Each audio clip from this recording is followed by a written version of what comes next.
Welcome back to Stu Structures. I am Mark Stewart and we're here to continue building the gantry crane with this video 2 in the series, so stay tuned.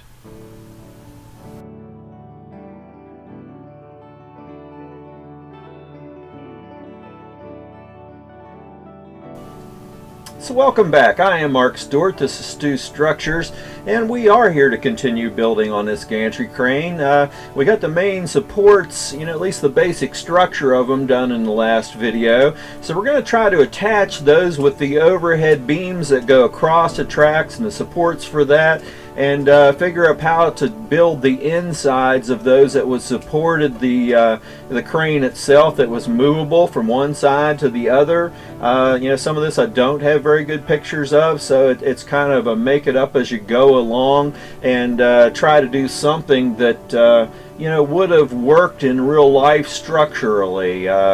You really won't see a whole lot of the inside of this, but for those people that want to get up close and personal, I want to have something in there that looks somewhat right. So we're going to continue on and work with this gantry crane and see how far we can get in this video. Let's just jump into this. So the first thing I do is just, the only pictures that I have, which really don't show a lot of good detail, I'm just trying to get an idea. I mean, I know, judging from the scale that I put together using for the legs and everything, I know about the height and about how wide the beams are apart, and I'm looking at the support systems, and, so I need to come up with a way to do those beams. I don't have anything like that, so I have this real thick, styrene that I'm going to go ahead and cut the beams out of. So I cut the beams, and I cut a top and a bottom plate for the I-beams, and then this is all kind of guesswork, but it's probably close to what was there in real life. And I just glue the top and bottoms to the beams, and then trim off the ends so they're nice and flush with the end of the beams, and that gives me my basic I-beam to start with. Now up in the middle of that, there's that motor unit that has tracks of some sort that rolls across the top. So I'm going to put together some tracks. So I cut these real thin strips and put some spacing down from the top of the I-beam lip up there. And then I come through with this larger styrene here, and I'm just going to create kind of a shelf that the wheels could have sat on down in there. So I come and glue this back underneath the edge of where that spacer was, and create kind of a shelf or an L bracket down from the top of the I-beam. And then I use these angles and glue to the underside of those to create kind of a channel, and this would be what the wheels would roll down through, inside that I-beam. Like I said, I'm kind of making this up as I go along, but this would have supported the wheels and the motor structure. And then, I'm just using more of this scrap styrene I have. This is a real nice thick styrene, and I want to give some support in there. Looking at the pictures, there's probably, nothing exactly like this in there, because I don't see these on the insides of the I-beams. But I cut all these angles, and every 2 feet on center, I'm going to add braces to support all that track up inside the I-beam. And I just do this to both sides of the inside to support that rail, and just come back and put some black paint on it, because I think this is all I have to do to the insides of this at this point. So if I pre-paint it, I won't have to come back and try to squeeze up in there to get paint on all that. Now, I need to get my space put together between the two I-beams, so I cut a top plate that, I know the width is going to be the same as the width on the legs that I put together. So I cut this top plate, and I come back and glue the tops of the I-beams into that. And, that gives me the width for my beams, and then I can come back and glue that whole thing onto the legs. And, there's just 4 little tiny areas right now where the glue adheres to this, so I've got to do some more to kind of beef up this connection here in the structural support. So I go ahead and add the end plate on that, and this just goes up over the ends of both of those things. And then, to give it more support so I can handle this thing better, I'm going to go ahead and do these 4 supports that are between the legs and the I-beams underneath. And I sit down and drew this to kind of give me an idea of sizes and lengths and all that kind of thing that I'm looking for. I mean, there's 2 major beams, and then there's all these plates that go on there. So under all that same thick styrene that I used before, I go ahead and cut, just long lengths of these strips, because I know the widths are about as wide as the plate on the I-beams.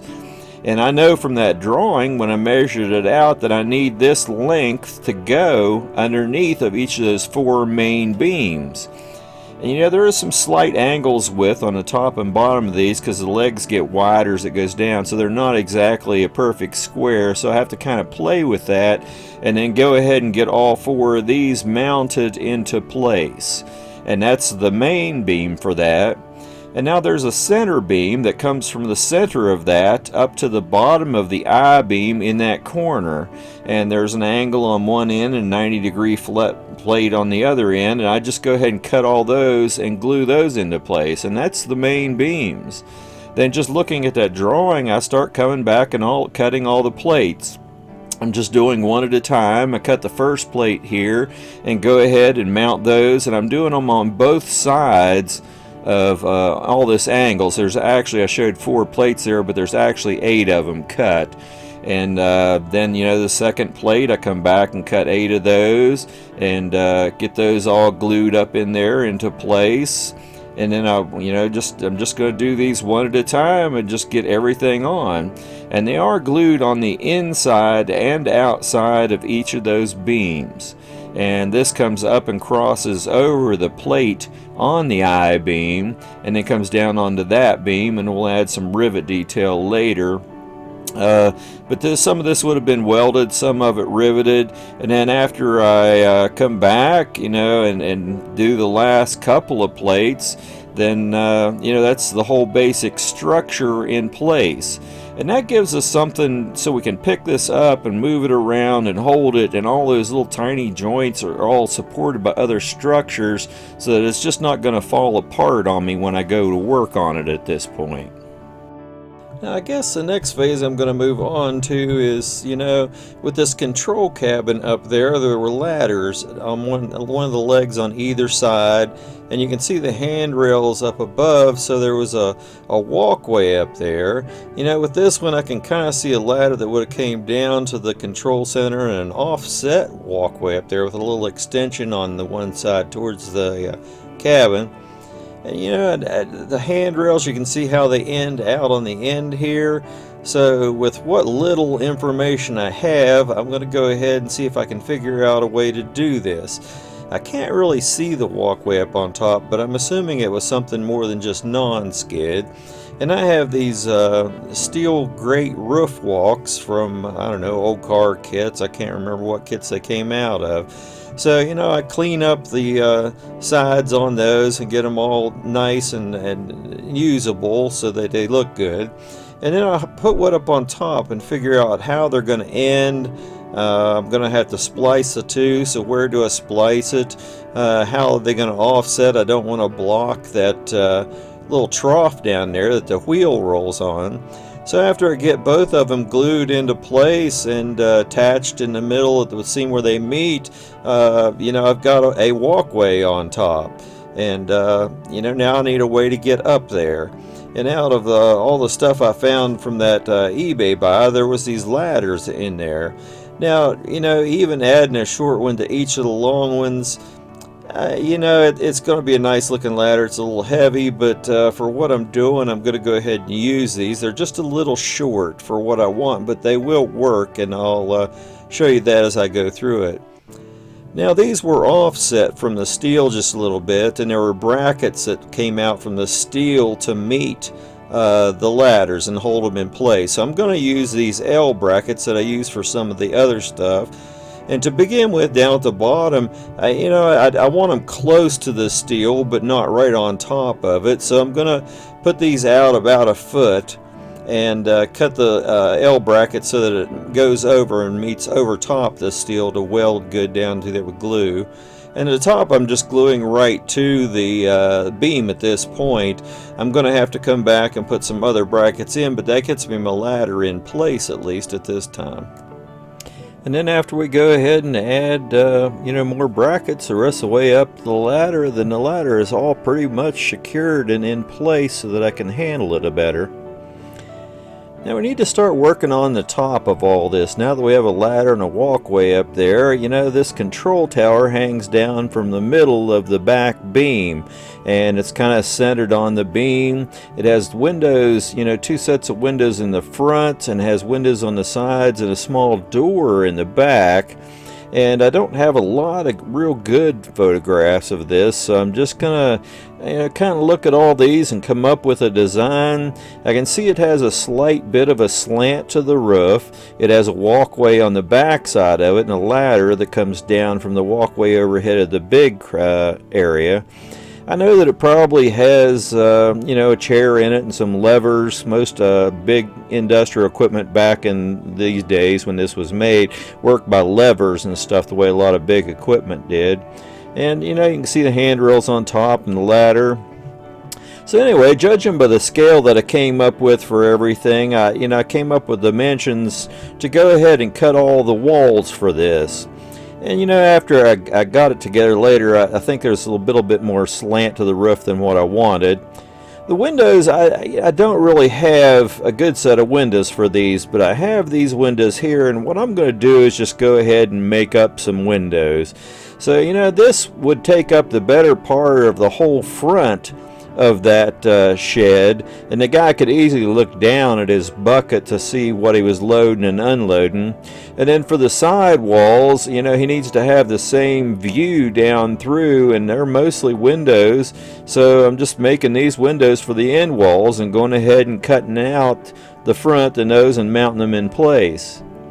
Now the back side does have a door, so I just cut the door out of the plastic that I cut for the back wall, and cut some mullions and just cut open the window and glued the mullions inside the door opening. Now I'm going to put a little bit of trim on this so it looks a little better, but it just gives me a real basic steel door. And then, after I've got the windows mounted in those walls, I can come back, and I don't want to put the whole structure together because there's a lot of tedious little work that goes into this. But I can go ahead and start getting some of this mounted. So I mount the front wall and one of the side walls to the floor, get angles on the other edges so that I can go ahead and put the other walls on easily at that point. I go ahead and mount the door, and I mounted this just slightly ajar in the frame, as if it was just somewhat open. And to be able to go ahead and mount the glass and all the windows, I need to go ahead and pre-paint the insides and all the mullions and everything, so I don't have to come back and work around that later. And this isn't packaging the way I normally use. I have a couple of big sheets of this clear styrene that came in that recent purchase that I made on eBay of miscellaneous stuff. So I cut those exactly to size to meet down in here, and go ahead and mount those to the windows on the insides, and then mount that last side wall in place. Now, I want to, since it's all windows, I'm going to try and give it a little bit of an interior. I figured there were levers, so I'm going to make a couple little boxes here to add levers into. And it's just a couple of pieces of angles glued together and some flat styrene just glued on the ends of them with an open top. And then I just use some real fine styrene pieces to glue on top to make little slots where the levers would move back and forth into.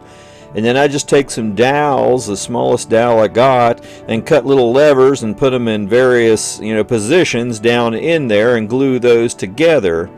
Now most levers had a way that when they were in place they would lock so they couldn't get bumped, so there was usually a little trigger up on top that you squeezed when you went to move the lever. So I just cut some real thin styrene and came back and glued these long on here initially, and then came back and just went ahead and cut them, the lengths of them, down to about the top of the handle.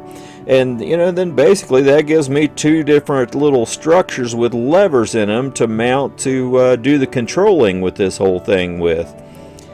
Now the seat, I didn't really have a good seat for this. I took some styrene dowel and put it on a flat piece of styrene, and the seat itself is actually a piece of track off of a rubber, vehicle, and it just happened to be shaped right, so I glued it onto that to make a seat. Then after I painted everything, I came back and glued them to the floor, and then went ahead and painted the floor after I got those glued in place. Then I added on the back wall. Underneath the floor, I went ahead and added some support angles and stuff under the floor, and where the levers were, I went ahead and just enclosed that area for linkages and whatever might have been underneath the levers. And I went ahead and added the roof onto it after that, and then this little walkway, which is just a piece of the leftover walkway that I had from up above. And looking at those pictures, I can see kind of how it's mounted underneath that I-beam. So I went ahead and just started adding some steel supports here that mimic what I see in the photograph, for the supports that start up from the building itself. I just went ahead and added some black paint to the basic structure, and this is just kind of a view of how it is at this point. We still have a lot of detail work to do on this, so we'll get to that in the next video, and leave it at that for now. So there you have another segment of building the gantry crane. I think maybe one more segment might finish this thing out. We've got to put all the drive system in to move the unit around and put the motor head overhead that controls the crane. Still got to figure out a way to build the crane bucket. I don't know. I haven't found one online or anything that's easy, so I guess I'm going to try to scratch build it. So anyway, thank you for coming back and sharing this time with me. I do appreciate it. Share this with other people out there in the hobby. Gantry cranes were all over. A lot of different railroads used them. They were built a lot differently depending on the railroad and where. I have seen some others that were similar to this. Some of them had wood construction versus the steel construction. And they're used for a lot of different things, but the gantry crane you can find anywhere. So hopefully you jump out there and scratch build some structures, if not a gantry crane, something else, and just create something unique for your model railroad that nobody else will have. It's not that hard. It's more time consuming than anything. So come back and visit me on my next segment of this, and we'll finish up the gantry crane and head on to another structure. And subscribe to my channel. Hit the thumbs up down below, and it'll help my analytics and get me out there a little better, and build my channel. In any case, the whole key to all of this is really just finding some materials and scratch building something and building your craft. And it's all a learning process. It's not hard. It's just time consuming more than anything. Some of the things I do take a long time to do, just such a little thing sometimes, but it's not that hard to do. So anyway, enjoy your trains no matter what you do, whether it's scratch building or just running trains or doing whatever. Just jump out there and enjoy the hobby. Happy model railroading.